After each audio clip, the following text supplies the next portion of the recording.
ꯌꯦꯡꯕꯤ ꯃꯌꯥꯝꯕꯨ ꯈꯨꯔꯨꯝꯖꯔꯤ ꯉꯁꯤ ꯂꯐꯨ ꯏꯔꯣꯟꯕ ꯁꯤ ꯂꯩꯔꯦ ꯂꯐꯨ ꯏꯔꯣꯟꯕ ꯆꯥꯗꯣꯏꯅꯦ ꯑꯗꯨꯒ ꯉꯥ ꯑꯇꯥꯎꯕꯁꯨ ꯌꯥꯎꯔꯦ ꯑꯗꯨꯒ ꯁꯤꯗ ꯌꯦꯔꯨꯝ ꯕꯣꯔꯥ ꯌꯥꯎꯔꯦ ꯇꯤꯜꯍꯧ ꯆꯅꯝ ꯎꯃꯣꯔꯣꯛ ꯎꯃꯣꯔꯣꯛ ꯁꯤꯗ ꯎꯃꯣꯔꯣꯛ ꯁꯤ ꯑꯩ ꯂꯣꯏ ꯆꯥꯗꯣꯏꯅꯤ ꯀꯥꯡꯁꯣꯏꯒ ꯀꯥꯡꯁꯣꯏꯁꯤꯗꯤ ꯃꯍꯤ ꯌꯥꯎꯅ ꯆꯥꯕ ꯌꯥꯏ ꯑꯗꯨꯗꯤ ꯍꯧꯔꯒꯦ ꯑꯗꯣ ꯚꯤꯗꯤꯑꯣꯁꯤ ꯌꯦꯡꯕ ꯅꯨꯡꯉꯥꯏꯔꯒꯗꯤ ꯂꯥꯏꯛ ꯁꯤꯌꯔ ꯁꯕꯁꯀ꯭ꯔꯥꯏꯕ ꯍꯥꯏꯕ ꯁꯕꯁꯀ꯭ꯔꯥꯏꯕ ꯌꯥꯝ ꯇꯧꯗꯦ ꯁꯕꯁꯀ꯭ꯔꯥꯏꯕ ꯇꯧꯗꯦ ꯁꯕꯁꯀ꯭ꯔꯥꯏꯕ ꯇꯧꯁꯟꯕꯤꯔꯝꯃꯨ ꯈꯟꯅ ꯀꯣꯜꯂꯦꯀꯣ ꯏꯃꯥ ꯑꯩꯒꯤ ꯏꯁꯥꯅ ꯈꯣꯠꯆ ꯌꯥꯕꯁꯤ ꯏꯕꯣ ꯑꯩꯁ ꯌꯥꯔꯦ ꯌꯥꯔꯦ ꯌꯥꯏꯐꯔꯦ ꯆꯥꯎ ꯁꯤ ꯀꯣꯟꯁꯤ ꯑꯗꯨꯝ ꯊꯝꯃ ꯆꯥꯁꯦ ꯍꯩꯗꯣꯛꯁꯤꯔ ꯁꯤꯗ ꯆꯣꯞ ꯂꯥꯎꯅ ꯁꯤꯁꯦ ꯌꯥꯔꯦ ꯆꯥꯎ ꯈꯪꯗꯦ ꯅꯨꯡꯉꯥꯏꯇꯦ ꯇꯧꯕꯅꯦ ꯀꯣꯟꯁꯤ ꯀꯩꯅꯣ ꯇꯧꯁꯟꯕꯁꯦ ꯌꯥꯔꯦ ꯆꯥꯎ ꯑꯗꯨꯗꯤ ꯆꯥꯁꯤꯜꯂꯛꯑꯒꯦ ꯌꯥꯁꯤꯜ ꯁꯤ ꯅꯥꯀꯟ ꯊꯝꯃꯒꯦꯀꯣ ꯌꯦꯡꯊꯣꯛ ꯁꯤ ꯊꯝꯃꯦ ꯂꯐꯨ ꯏꯔꯣꯝꯕ ꯆꯥꯕꯤꯔꯣ ꯍꯥꯏꯔꯗꯤ ꯆꯥꯔꯛꯑꯕꯅꯤꯀꯣ ꯕ꯭ꯔꯗꯔ ꯌꯦꯔꯨꯝ ꯅꯪ ꯕꯣꯔꯥꯅꯤ ꯌꯦꯡꯗꯕ ꯌꯥꯔꯔꯣꯏꯀꯣ ꯍꯥꯎꯋꯦ ꯂꯐꯨ ꯏꯔꯣꯝꯕ ꯆꯥꯛꯇꯗꯤ ꯌꯦꯡꯉꯔꯣꯏ ꯍꯥꯏꯕꯗ ꯂꯐꯨ ꯏꯔꯣꯝꯕ ꯅꯩꯔꯕꯅꯤ ꯑꯩꯅ ꯍꯦꯛꯇ ꯂꯣꯟꯊꯔꯕꯅꯦ ꯑꯗꯨꯏꯗꯤ ꯉꯥꯁꯤꯁꯨ ꯑꯩꯅ ꯍꯦꯛꯇ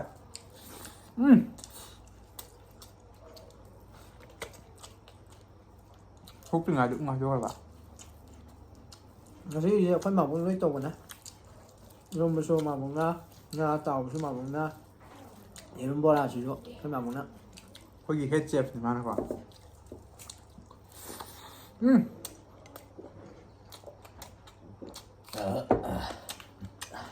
ꯂꯐꯨ ꯏꯔꯣꯝꯕ ꯆꯥꯗꯗꯤ ꯌꯦꯡꯉꯔꯣꯏ ꯍꯥꯏꯕ ꯀꯩꯅꯣꯝ ꯍꯥꯏꯔꯝꯗꯥꯏꯅꯦ ꯂꯐꯨ ꯏꯔꯣꯝꯕ ꯆꯥꯖꯔꯛꯑꯦꯀꯣ ꯁꯤꯡꯁꯤꯗꯤ ꯃꯑꯣꯡꯗꯤ ꯃꯥꯥꯏ ꯆꯥꯁꯤꯟꯈ꯭ꯔꯦ ꯑꯗꯣ ꯑꯍꯥꯟꯕꯗꯤ ꯁꯥꯟꯅꯩ ꯃꯣꯔꯣꯛ ꯆꯤꯁꯦ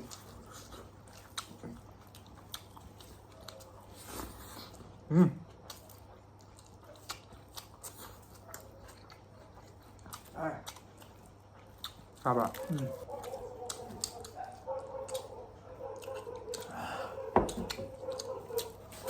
ꯆꯥꯗꯣ ꯉꯥꯡꯕꯁꯦ ꯍꯩꯇꯦꯕ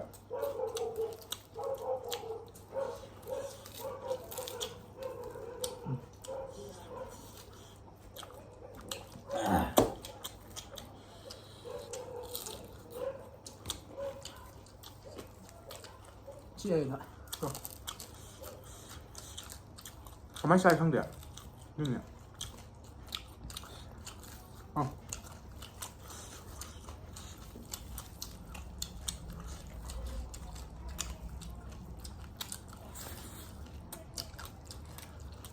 ꯃꯔꯨꯞ ꯄꯟꯕꯤꯗꯕꯤ ꯌꯥꯏ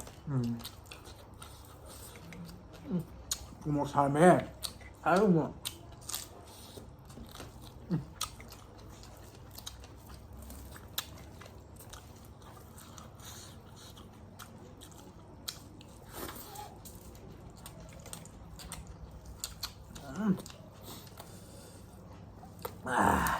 ꯎꯃꯣꯔꯣꯛ ꯑꯁꯥꯗꯕ ꯊꯤꯗ ꯌꯥꯔꯣꯏ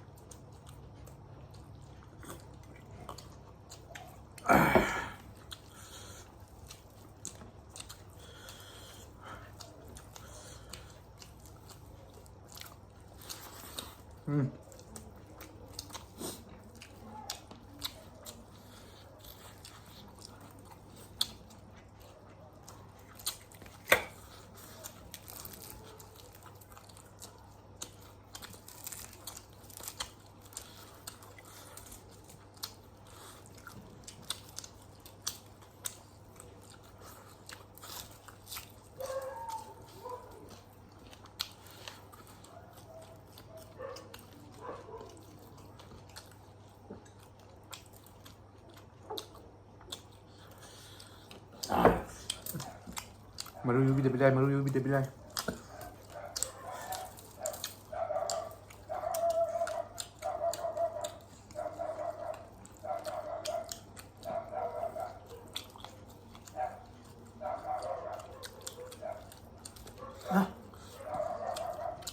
ꯃꯔꯨꯅꯤ ꯁꯤꯁꯦ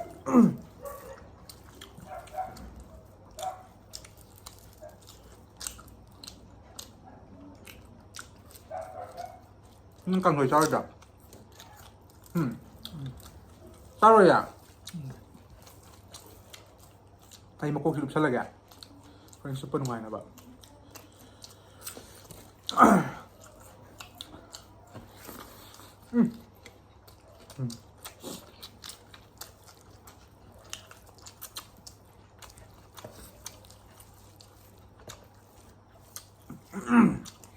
이거 맞더라. 이러면 이제 싹 그다음에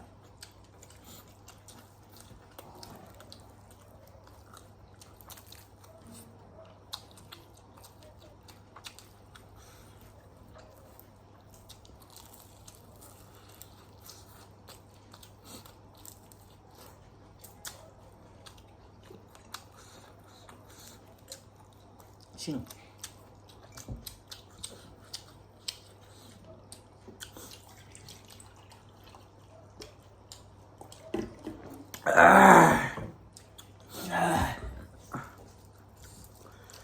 Cái đâm sa khai với em này. Lúc người ta hấp bỏ.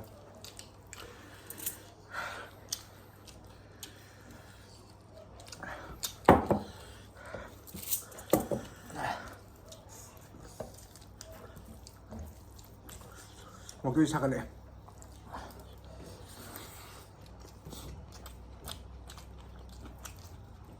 Ui rắn ngon gì vậy.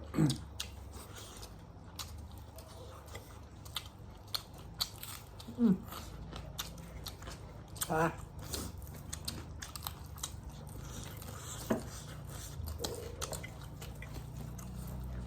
Atong khá sa ngai lepa. Ngai au de sa lepa. Ato mo sa ni. Ata. Na sa ba di ara ba ni. 나는 사사야 그러니까.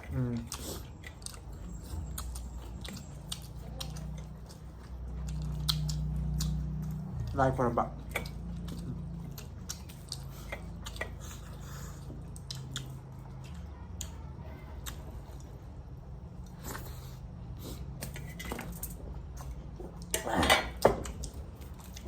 lấy mà tay xả đây này. À, Tôi bên kìa. đúng rồi.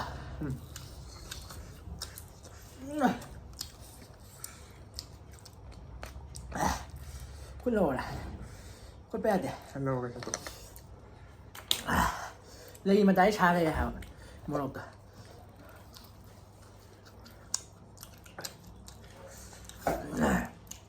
Tham. Mà nó sai ở ra tụ một. Thôi rồi, mày thằng cô tổ phải nhá. Nang chỉ mà teki luôn rồi bạn. Sa tao đi ra gan đó. Luôn rồi bạn. Xin nè. Lấy mà ninh gì? Xả đây hả? Very good.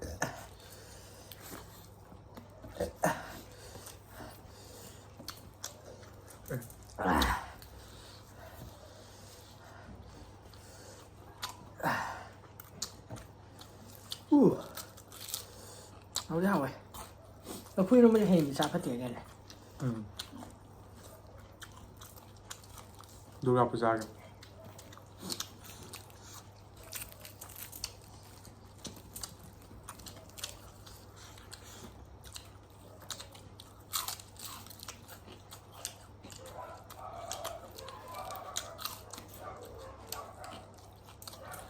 Mới cái kỳ hả bạn? Yêu thì nó sẽ bảo cái gì?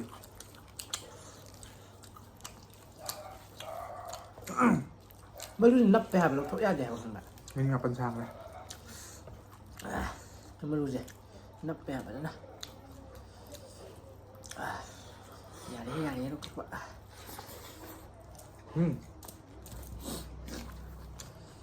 Xong ạ.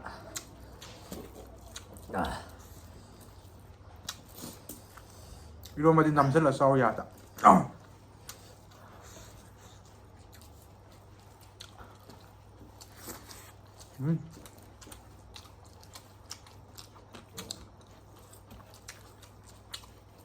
강소기 좀 짜게. 강소기로 빵 나먹고.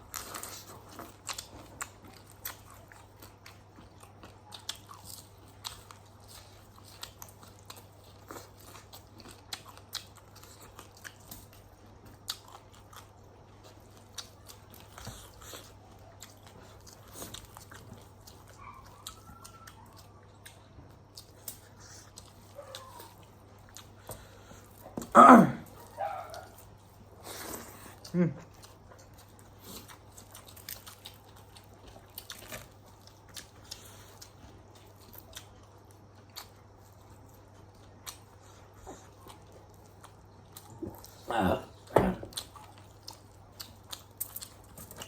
าแบบ จนแม่นั่งอยู่นะ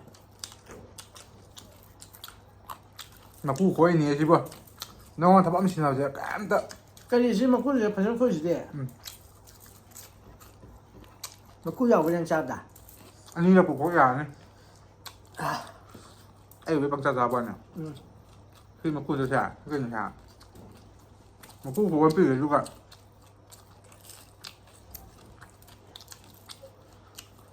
นี่ผมจะสอนย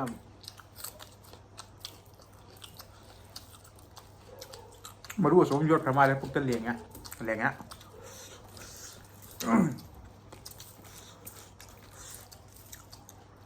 ตาคาพี่ชิระ ำเดี๋ยวซื้อ เรื่องมาครับเดี๋ยวจะ นี่ไม่รวยที่ตัวเลยอัพตัวเลย มาปกติครับมาพี่หนุ่ม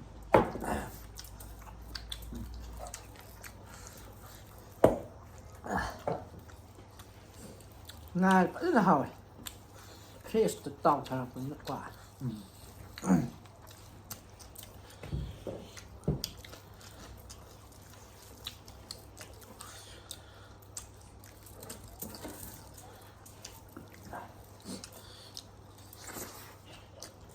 เข้าไปเราคุยกันแบบ อ๋อ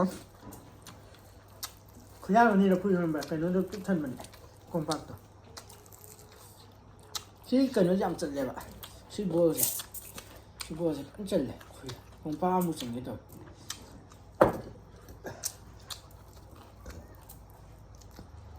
จบตอนนี้ไม่ฟังจ้ากันมาคู่หรือคู่ไม่ให้แบบยังเรามาคู่คู่กับเซนดอร์ถ้าเรามาคู่ตัวยาเลยพูดถูกแล้ว ให้เจดู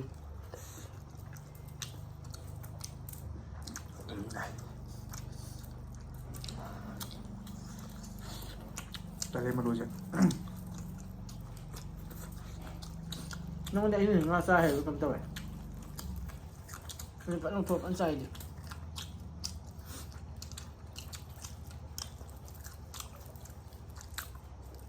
มาตรงแม่ไป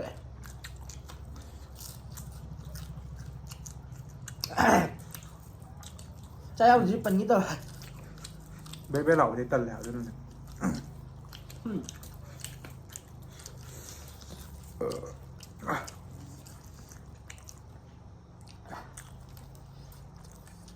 มาตรงเหงาเลยใจ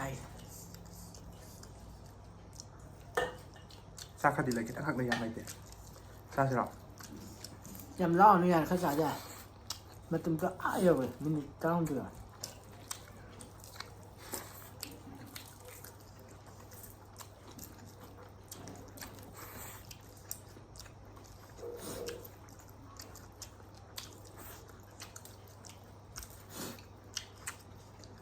ดังๆจะฉันเหมือนตัวหนากันนี่ไอ้ปีนเขา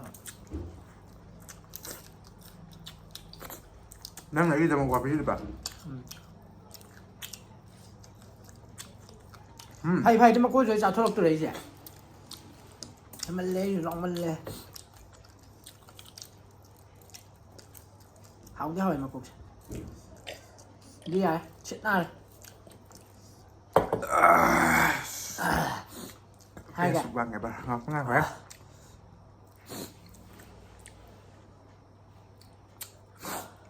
กับนี่ไง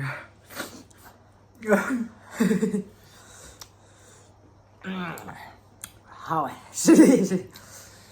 यार बा video से लोग भाई मेरे मग तक चले like share subscribe comment तोบ๊ายบาย